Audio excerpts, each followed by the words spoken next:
So are you a brain in the vat? How do you know the world around you exists? So this philosophical problem we'll look at today is a fun one, and it's the theme of many good movies like The Matrix and Existence and so on.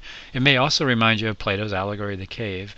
And over the last 50 years, many philosophers have made some really interesting arguments about brains and vats and the external world, including Hilary Putnam and Thomas Nagel.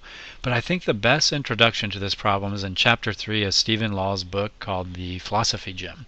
So most of this video will be an outline of Stephen Law's really clear and concise chapter. So here we go. We all think we have good reasons to believe we're surrounded by physical objects like cars and desks and bodies and trees and other people. We believe this is just common sense, and I believe it too. I believe I'm surrounded by these objects. However, there are powerful philosophical arguments that show we don't know this. We have no more reason to believe the earth and everything on it exists than we have to suppose that this is also some sort of elaborate illusion. So consider this thought experiment from Stephen Law's book. This guy named Colin, you can see him on the screen, has just sat down and he's about to enjoy his dinner. And suddenly he hears a voice in his head. It says, "Testing, testing, hold on." Okay. After a few moments he hears it again. "Colin Spigot, can you hear me? We have important news." So Colin is shocked and he jumps up. Colin says, "Who's there? Who are you?" And the voice in his head tells him to sit down, as this news may be shocking. The voice in his head then says, "Colin, you are part of our experiment. 6 Earth months ago we abducted your body and brought you to our planet. The world you see around you is not real." So Colin, of course, protests. He says, "But I see my TV and my couch. I can feel my hands. I'm here in my living room." But the alien voice says, "When we brought you here, we removed your brain and placed it in a vat full of life-supporting liquids." The alien continues and says, "The reason you, Colin, see the TV in your living room in your hands is because we created a virtual TV, and you're seeing a virtual TV, a virtual couch, a virtual living room. They aren't real. The situation is a little complicated, so pay attention." Alright, so Colin says he's paying attention, and the alien continues, "The nerves that used to connect your brain to your body and which enabled you to move your body around are now connected to the VE4 computer instead. The VE4 monitors how your body would have moved if you still had one." Okay? It then transmits down the nerve pathways running into your brain precisely the same sorts of patterns of electrical stimulation that your sense organs, your tongue, ears, eyes, nose, and skin, that your sense organs used to transmit when you still had them. That's why it seems to you that you're located in your sitting room on planet Earth. The computer is creating that illusion for you. And you can see the diagram on the screen for this. Now, Colin doesn't want to believe this. He says, this is all real. He grabs a fork and he says, "I feel the fork, and look, there's a carrot on it. Of course this is real." So to convince Colin, the alien changes the carrot into a fish. So the carrot transforms into a fish and starts flopping around on the end of his fork. And this is shocking to Colin. And the alien then explains to Colin that he did it by changing the computer program, by changing the carrot input into fish input. Now, Colin, of course, is shocked, and he says, "But what about my hands right here? Aren't they real?" And he points and feels his hands. And some of you who have researched this might notice a trace of G.E. Moore here. Stephen Law is really good at condensing many arguments and counter-arguments into a short story. So anyway, when Colin points to his hands, the alien explains that his hands aren't real either. It just so happens that the aliens incinerated Colin's body, including his hands, and that only his brain is left, and his brain is floating in a vat, and that's all that's left of Colin. Of course, Colin remains unconvinced. This is crazy. This is shocking. It's unreal. So the alien decides to confront Colin with the facts in a more dramatic fashion. He disconnects him from the computer and connects him to a camera in the alien laboratory so Colin can look around and see the laboratory. If Colin tries to turn what he thinks is his head, the camera will turn and show him around the alien laboratory. So the camera is attached to his brain, and Colin now sees the alien laboratory. The first thing he sees is the alien. You can see my pic on the screen here. As he pans around the room, he eventually sees his own brain floating in a vat of liquids attached with wires to the camera, or going towards the camera. Okay, and this, of course, must be shocking. So the alien finally says, what you see before you is real. You're no longer experiencing an illusion. It has been a long time since you were in contact with reality. But as you can see, you're simply a brain in a vat. And the Internet Encyclopedia of Philosophy puts the argument in the following form.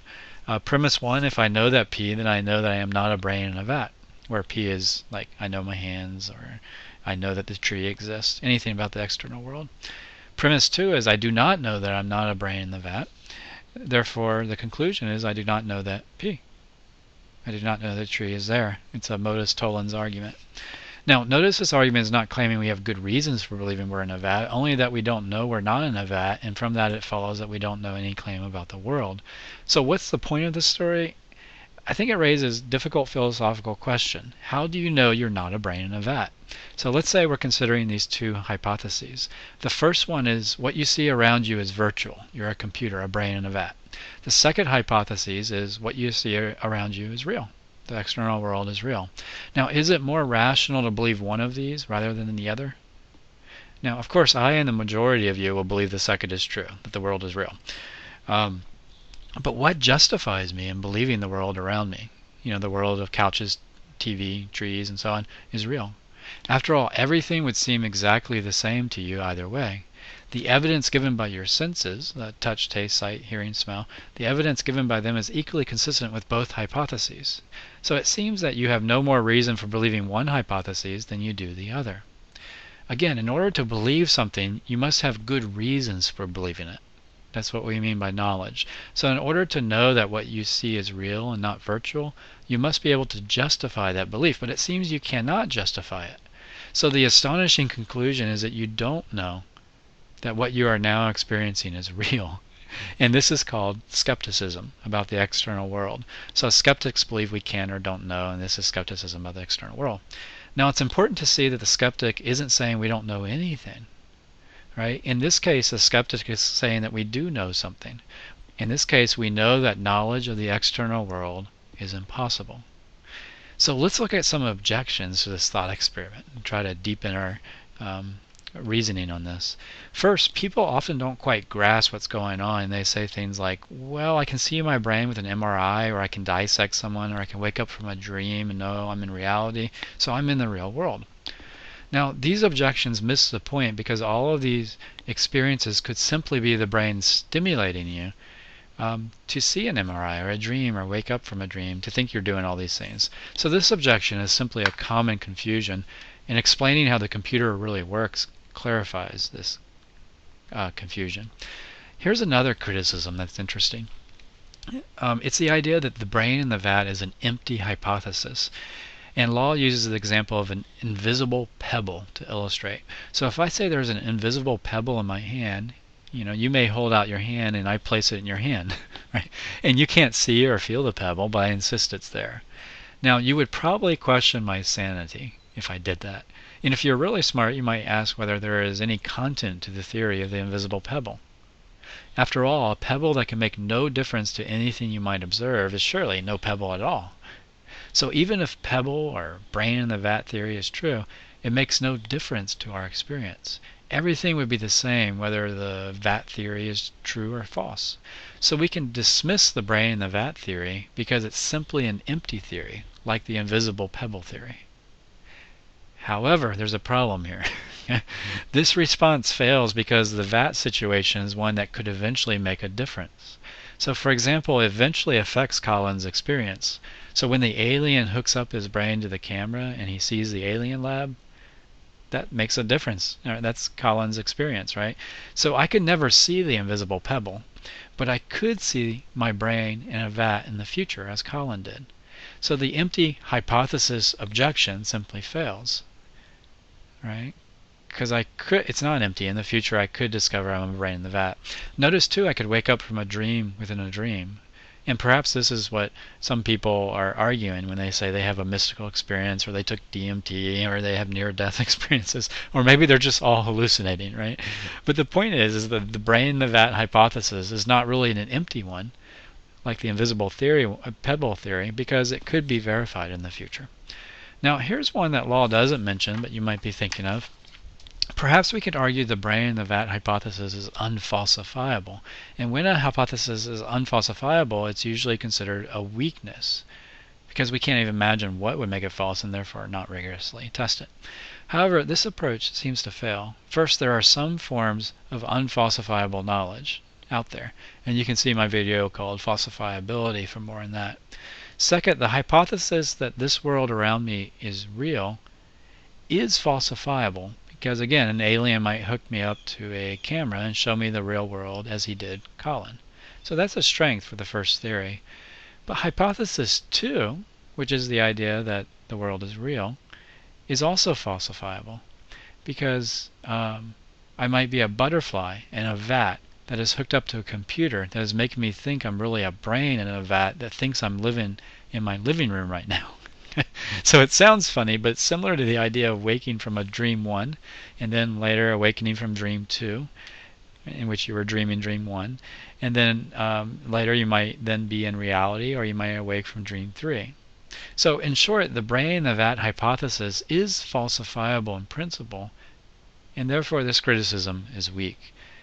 Right? We can't falsify it right now, but in the future we could possibly test it. And perhaps this is what these mystics and psychonauts, or maybe they're just tripping, but that's what they're claiming at least. Again, the point is that both hypotheses could be falsified in the future, so this criticism is not as strong as it seems. Here's another interesting objection, and this is the objection that this whole discussion is just silly. You might declare, this is ridiculous. Is this what philosophers do? What are they smoking? You might argue that it's just obvious there's a tree in front of us, that there are other objects. But the fact that a claim is obvious doesn't make it true. After all, it's obvious the Earth doesn't move, isn't it? If an obvious claim is shown by means of a cogent argument to be false, then it's rational to believe it's false. And those who dismiss such arguments as idiotic are themselves being idiotic. Right? They are like those who have been presented overwhelming evidence that the Earth moves, and nevertheless they dismiss that evidence by stamping on the ground and saying, but look, it's obvious it's stationary. Right? Now, of course, I, like you, am going to act as if the physical world exists. I assume it exists, and it doesn't worry me that it might not exist. Right? The difference, though, is I don't believe I know it exists. Rather, I assume it exists in order to get knowledge going. All right, here's another objection. Some people may argue that we can know bodies exist since we were once in our body. So there must be an external world because Colin was once in his body. But you can modify this thought experiment, the brain in the vat, by speculating that we might have always been a brain in the vat. Kind of like we might have always been in the Matrix, or in a dream, or the cave. So Colin was once in his body, but perhaps you and I never had a body at all. Here's another objection. This is ordinary language objection. Some might argue that knowledge that the tree exists just means we can point to it, and it seems to exist. So this objection will focus on how we use the word knowledge. But in the end, this objection fails because we must always make the background assumption that we are not brains in vats. It's an assumption needed to get science off the ground, so to speak. The existence of the external world cannot be proven by science or logic. Rather, it's a philosophical belief needed to get science off the ground. Okay, so the conclusion is you have no reason to believe that your home, family, place of work, and Earth itself aren't all virtual. For all you know, you have always been in a brain in a vat attached to the VE4 computer. Now perhaps you might be thinking, can't we apply Occam's razor and take the simpler explanation here? That is explanation 2, that the world is real, since it's simpler than explanation 1, that the world is an illusion created by a computer and in your brain in a vat. But here's the problem with that. Is explanation 2 really simpler? Explanation 2 rests on the idea that this world is filled with an infinite number of real things. Is that really simpler than supposing that you are a brain in a vat, or a dreaming god, or in the Matrix? I don't know, but I don't think it's clear-cut. Also, Occam's razor has its limits, just as any tool, say a hammer, has its limits. Right? But I'll leave it at that and just let you ponder which hypothesis is simpler and whether Occam's razor applies in this context. Again, no one seems to really believe we're in a vat. But this is just what we believe. It's a psychological fact about us. The fact that we all believe this world to be real doesn't mean the belief is logical. Even though I believe there is a computer in front of me, the skeptic here has apparently shown that I don't really know there is a computer in front of me. Skepticism about the external world appears to be the unbelievable truth. Right? So you might be surprised if you read up on this how deep the philosophical arguments go on this issue. Many concepts in epistemology and metaphysics must be explored to give a satisfactory answer here. And in the end, it seems we don't really know the external world exists, but we assume it does. Otherwise, how could we enjoy science and math and trees? Right? The belief that the external world exists is a philosophical assumption, not a math, logic, or a scientific one. It's a philosophical assumption that gets things rolling. Or is it? So think of the idea of Maya, of Plato's allegory of the cave, of Descartes' method of doubt, of the butterfly story, of movies like The Matrix or Total Recall or Existenz, and so on, that all play on this brain in a vat theme. Also consider those psychedelics who took soma in old India, peyote in parts of Native America, special teas in China, DMT containing substances in many cultures like in Peru, and people like Terence McKenna who believe they found the doorway to the other world, how to get out of the computer. It's interesting to consider and think about. Perhaps they're just hallucinating, or perhaps they're cleansing the doors of perception, and encountering the programs that create our virtual world. So if a student comes up to me and says, "Hey, Mr. Stearns, I had an experience this weekend that revealed the truth. This world is an illusion." Now, I might respond by asking, "Are you sure it's not just a drug-induced hallucination? You know drugs are illegal, Okay, but let's say the student says, "No, it was more real than anything they've experienced." I might say, okay, fair enough, but people experience different things. Some see angels, others fairies or elves or ghosts or dead people or Jesus or Muhammad or Thor or whatever, aliens. Isn't it more likely that each person is hallucinating from their own experiences than that you encountered a reality? But let's say the student responds by saying, "But I know there's something more. I experienced it. It was more real than anything I've experienced. And this world is a computer simulation. Just as the blind men mistake the parts of the elephant for the whole, so each person is encountering something more. They just interpret it differently for themselves, either as elves or fairies or angels or masks or fractals or aliens. If you wear green glasses, it'll appear green, but it's just the way you perceive it, the way you process this awesome higher reality, the way you interpret it. And this higher reality might be a program or a computer, right? So if the student insists that there is this greater being behind the curtain, or greater reality, or something like that, there's nothing really left for me in a logical sense that I can really say to convince them, the student, because all of the scientific evidence is consistent with both hypotheses. The hypothesis that this world is real, and the one that says that it isn't, that we're in the brain, the vat, or in the matrix, an alien experiment, or what have you, a simulation. And recently, a few scientists and mathematicians have even claimed to have found evidence that is consistent with this world being a computer simulation. Now, don't get too excited if you enjoy that idea. They have found proof. They've just found evidence that is consistent with the world being in a computer simulation. But you could Google that if you're interested in that, researching that. So anyway, perhaps Plato and the Indians and all these people, Morpheus and Neo, perhaps they're onto something that we can't even imagine. Or perhaps they're just highly creative people who sometimes hallucinate. Whatever the case, I'm going to live as if this world is real. Thanks.